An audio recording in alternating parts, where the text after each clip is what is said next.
ఇది తెలుసా 24 అవర్స్ కాలేదు భయ టైటిల్ అనౌన్స్మెంట్ చేసి. అండ్ ప్రతి ఒక్కరు మన తెలుగు ఆడియన్స్ ఎంత చెత్త వరెస్ట్ వాళ్ళంటే నిజంగా నాకు చాలా బాధ అనిపిస్తుంది. ఎందుకంటే ఆ గుర్రం షాట్ చూసి గర్వపడేయాలి, కానీ నిజంగా ఆ ఫేస్ చూసి చాలా మంది ట్రోల్ చేస్తున్నారు. ఏంటి ఇలా ఉంది, మళ్ళీ ఫ్లాప్, మళ్ళీ అట్టర్ ఫ్లాప్, చాలా మంది ట్రోల్ చేస్తున్నారు. ప్లీజ్ దయచేసి ట్రోల్ ఆపండి. ఎందుకంటే ట్రోల్ చేయడానికి ఒక సందర్భం, ఒక సమయం ఉంటుంది.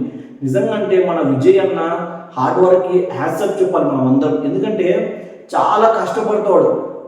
చాలా మంది ఆ స్పీచ్ చూసి చాలా మంది నెగిటివ్గా అలవాటు పడ్డారు, కానీ నిజంగా అంటే తను తీసే మూవీ, ప్రతి మూవీ అంతో ఇంతో చాలా బాగుంటుంది. అలాగే కామన్ ఆడియన్స్ కూడా చాలా సింపుల్గా, చాలా మంచిగా పలకరిస్తాడు ప్రేమతో.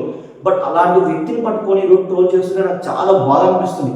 ఎందుకంటే టైటిల్ అనౌన్స్మెంట్ అయ్యి ఒక 24 అవర్స్ కాలేదు, దాన్ని పట్టుకొని ఫేస్ అలా ఉంది, షార్ట్ అలా ఉంది, అసలు ఈ సినిమా కూడా ఫ్లాప్ అవుతుంది. నిజంగా ఏమన్నా కొంచెమన్నా కామన్ సెన్స్ ఉంది ఆ ట్రోలింగ్ వాళ్ళకి? నాకైతే చాలా బాధ అనిపించింది. బట్ టైటిల్ చూసిన తర్వాత మీకేమనిపించిందో మీ ఒపీనియన్ కామెంట్ చేయండి. ప్లీజ్ దయచేసి ట్రోల్ ఆపండి. ఎందుకంటే ఒక వ్యక్తి మీద మనం ట్రోల్ చేస్తున్నామంటే మనం ఎలా ఉన్నామో, మనం ఏ స్థాయిలో ఉన్నామో ఒకసారి ఆలోచించుకోండి. ఎందుకంటే ఆ స్థాయి పెట్టడానికి విజయ్ దేవరకొండ చాలా కష్టపడ్డాడు. చాలా ఆఫీసులకు ఆడిషన్స్ ఇస్తూ అండ్ సైడ్ క్యారెక్టర్ చేస్తూ మెయిన్ రోల్గా అర్జున్ రెడ్డితో మూవీ స్టార్ట్ చేసి ఈరోజు అండ్ రణబలి వరకు వెళ్ళాడంటే నిజంగా అంటే ప్రతి ఒక్కరు సపోర్ట్ చేయడం వల్లే. బట్ అదే చాలామంది ఇంకా నేను అందరినీ అనట్లేదు, జస్ట్ కొంతమంది అంటున్నా. ప్లీజ్ దయచేసి ట్రోల్ ఆపండి. మీ ఒపీనియన్ కామెంట్ చేయండి ఆ టైటిల్, ఆ గ్లిప్స్ చూసిన తర్వాత.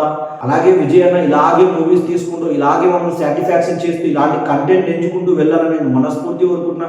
నెక్స్ట్ వీడియో కోసం నా ఛానల్ సబ్స్క్రైబ్ చేసుకోండి. అలాగే మూవీ కంటెంట్ కోసం నా లాంటి ఎంకరేజ్ చేయండి. అలాగే మీ ఒపీనియన్ కింద కామెంట్ చేయండి. Love you guys.